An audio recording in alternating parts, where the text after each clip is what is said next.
Alright, well, forget the camera, forget the GoPro. Today, we're going to try something a bit different with the review of this Kia ProCeed. We've got a new iPhone 11, so we're going to try that. So what we're going to do is film the entire review with an iPhone 11. Maybe a little bit of help with audio, but all the footage will be with an iPhone 11. See how that goes.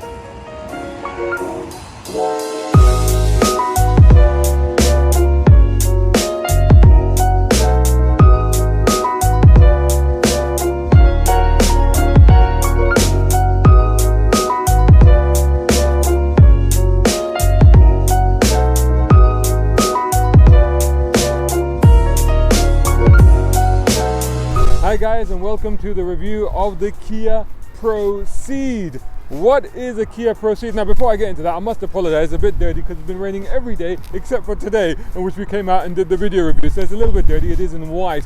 What is a Kia ProCeed? Well, you know what the Ceed is, right? So the Ceed is like a compact hatchbacky thing that Kia do. So you're looking at this and you're thinking, well, this is probably the estate version of that. Nah, I'll come back to that. Now there was a ProCeed version before that had a Pro underscore Ceed with an apostrophe before the D. Now they've got rid of now that was a sporty hatchback. So Pro was like performance. That was a sporty hatchback. What they've done now is they got rid of the underscore, they got rid of the apostrophe, and they've created this, which is an addition to the sports wagon, which the Ceed has, which is an estate. This thing is longer and lower and sleeker, and basically it's kind of got a more sportier shooting brake, they call it, look about it.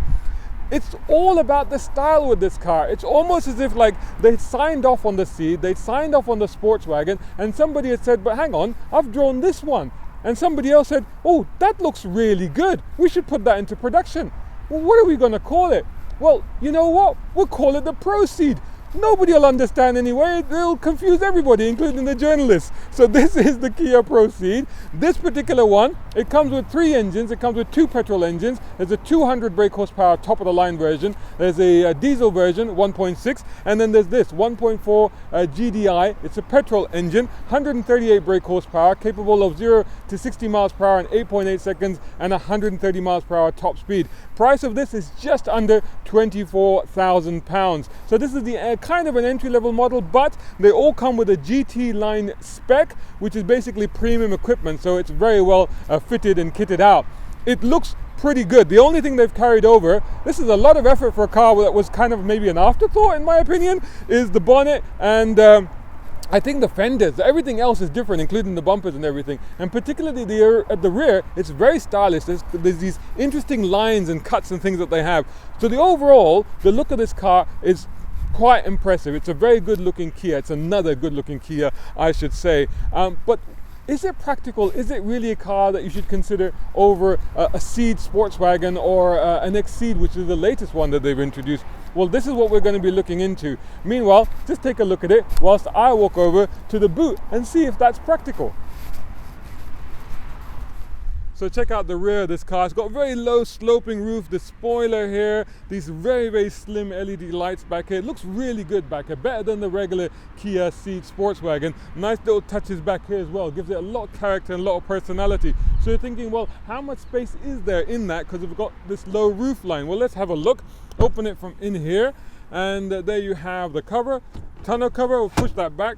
And as you can see, it's got a pretty decent sized boot there. That's good enough for probably 2 suitcases. And of course, 60/40 split folding rear seats there. In addition to that, it's got a ton of these little, this one's really useful because it's a really, really deep bin right here, which you can put a lot of stuff into. And I wonder if that's drainable. I think there might be, it's just a place to put your triangle and stuff like that. In addition, it doesn't end there, because then you've got more little boxes there. You've got a box, 2 boxes there. You've got these little boxes here, and also on this side. It's got tons of little compartments. That's not enough. There's one more back here. I don't even know what you would put in that one back there. But anyway, I do wonder if maybe they got rid of those and just made it a little bit deeper and actually giving you more space. But anyway, there it is. That's what you've got back here. Now, how does that roof line affect the rear passenger compartment? Let's find that out next.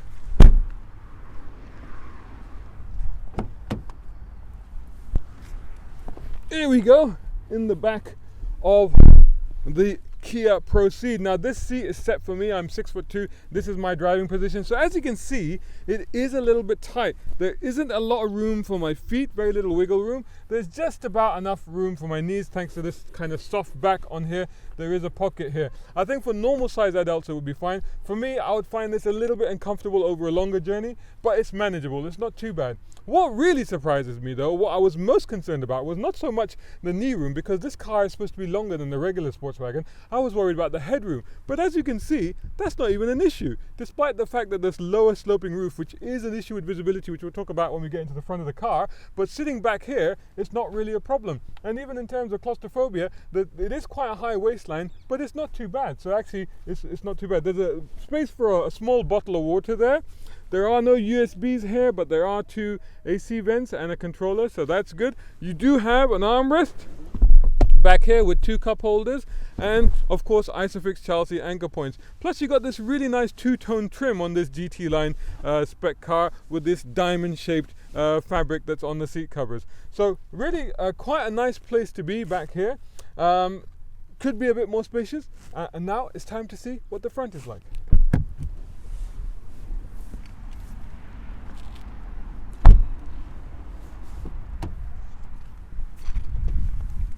Here we are in the front of the Kia ProCeed. It has a starter button, so clutch down, starter button down. Interesting thing about this car, and I'm not going to drive off at the moment, but it actually won't allow you to drive off until you put your seatbelt on. It's incredible. So it's not just that there's a chime. There is a chime if the passengers don't put their seatbelt on, but it physically won't allow you to drive off. The electric parking brake stays stubbornly on. This one is a 6-speed manual.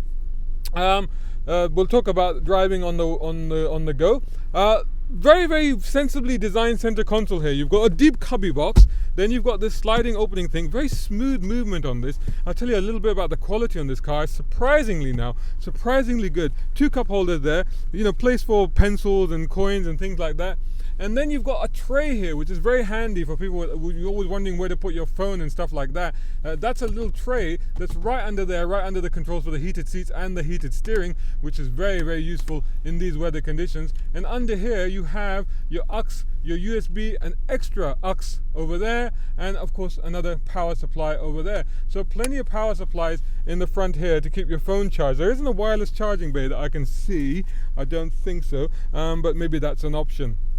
Climate control, that's all good in addition to the heated seats, which are very nice at the moment. I think it's about a 10-inch screen, Apple CarPlay. It's got a 6-speaker DAB with obviously Apple CarPlay, Android Auto, and all of that on there. You've got all the buttons over here to control that. It's pretty straightforward. You've got 2 analog dials, rev counter, speedometer in front of you with a center digital display, which you can adjust through here to get, not that one, to get your miles per hour and your trip meter and stuff like that. I've been getting up to 40 miles per gallon out of this car. That includes a motorway run as well.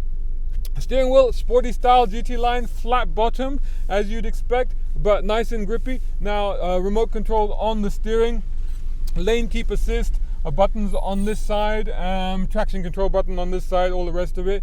Wiper control. Interesting thing I noticed about the wiper is that normally you always forget, especially when you jump into and out of different cars, you forget what mode the wiper is in. It actually tells you on the screen. So wiper mode 1, wiper mode 2, or wiper mode auto, it actually tells you on the screen, so that's quite handy.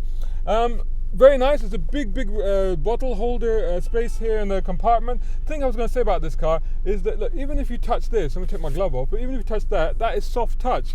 That's piano black. That's nicely fitted up. There's no rattles, there's no squeaks. It's beautifully finished in here. I mean, this is just 5 years ago, or just 6 years ago, compared to Kias of that time. It's a real step up. The quality of the fit and finish in here is absolutely amazing. So all good. The only issue that I have with this car is, for me, the seating position. It's kind of weird. Although I've put the seat on its lower setting, the visibility out the back is horrendous because the roof line comes really, really low, and the slope of the rear screen, which is very, very slim, and I have real difficulty seeing what's behind me. I end up using the rear mirrors, and then if I duck down like this, I can see a little bit more, but that means that if I was shorter of torso, it might be easier to see behind me, but it isn't at the moment. And also, I haven't quite got comfortable in this car. I kept adjusting the seat, so it took me a long time to get comfortable. So do take it for an extended test drive before you decide to buy it. Now, talking of test drives, that's what we need to do next. Take it for a drive. Okay, so here we are actually now on the move in the 138 brake horsepower Kia ProCeed 1.4 GDI. And it's a manual gearbox, so it's quite fun to use. But I've got to say that as manual gearboxes go, it can be a little bit clunky sometimes, a little bit imprecise. You do have a shift monitor on the instrument panel that just advises you when to shift up. The clutch also can be a little bit indistinct sometimes. I'm just saying that because a couple of times it's caught me out. It may be just your driving style, but I found it to be, it's okay though, generally. It's a little bit on the notchy side, so it's got that kind of notchy feel to it. But, no movement like that, pretty smooth, not an issue, feels solid. I'm not saying that it's anything lacking in quality there, just the ship feel is a little bit not quite as expected. Now, this is a sporty car, and it's supposed to be a sporty car, let's say that. I wouldn't say it's a sporty car. I would say it's a satisfying drive. I mean, aside from me having trouble with visibility in my seating position, but I have long legs and I'm tall. So aside from that, I would say it's a satisfying drive. I wouldn't say it's a sporty drive. Performance-wise, it's good enough. For around town, it's good enough. It happily cruises on the motorway. It's got cruise control there and lane keep assist as well. So I use that on the motorway. That's absolutely fine, not an issue. And the shape on the motorway was very good. It was pretty smooth. Not a little bit of wind noise, maybe from the wing mirrors, but nothing obtrusive. And generally quite quiet and comfortable and refined. Now, talking about comfortable and refined, the ride actually is very good on this car, and I think it's probably geared a little bit more towards that. Like I said, it will turn in. It responds very well to the steering wheel. The body control is pretty decent, but it's not a car that you really want to be checking around all the time. And it is a longish car, but in terms of the ride quality around town is very good, and the motorway was very good as well. Aside from that, I say it's a long car compared to the seat, so you may think, well, is it an issue parking it and driving around town? Actually, no, it isn't. It's very, very easy. I mean, you do need, with this rear visibility, thankfully, it's got a reversing camera, and that's really handy, and you do need that. But aside from that, up here at the front, visibility all around here at the front is not bad, and it's quite easy to place the car. It doesn't really feel like a big car at the steering wheel. It feels like a very manageable car, especially around town.